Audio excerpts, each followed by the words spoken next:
స్వాగతం సుస్వాగతం గాయత్రి జ్యోతిష్ కేంద్రానికి. నేను మీ వంశీ ఆస్ట్రో. శ్రీ వాల్మీకి విరచిత శ్రీమద్ రామాయణం బాలకాండ 17వ సర్గ.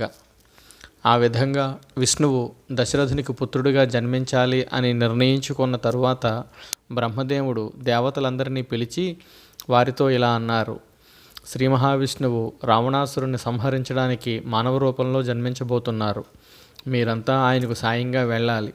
మీ అంశలతో కామరూపులు, అత్యధిక బలవంతులు అయిన పుత్రులను సృష్టించండి. వారికి అన్ని మాయలు తెలిసి ఉండాలి.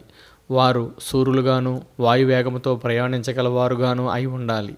విష్ణువుతో సరితూగగల పరాక్రమవంతులు అయి ఉండాలి.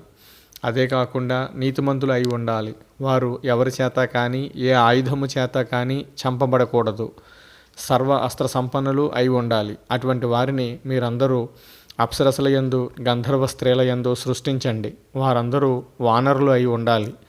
ఇంతకు ముందే జాంబవతుడు అనే వృక్షశ్రేష్ఠుడు నేను ఆవలించినప్పుడు నా ముఖము నుండి పుట్టాడు. వీరందరూ ఆ జాంబవంతునికి తోడుగా ఉంటారు అని పలికాడు.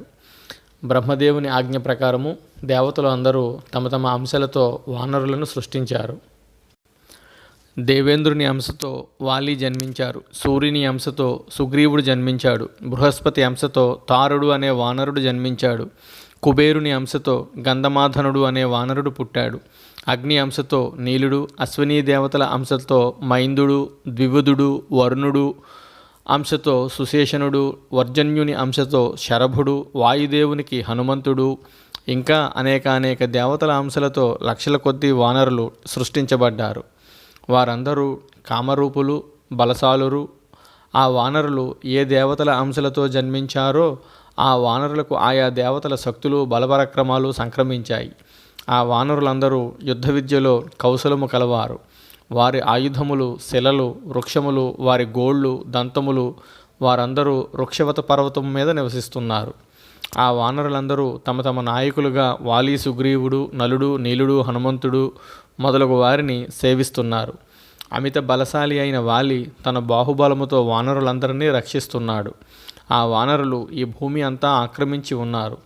ఆ వానరులందరూ శ్రీరామునికి సహాయం చేయుటకు సృష్టించబడ్డారు.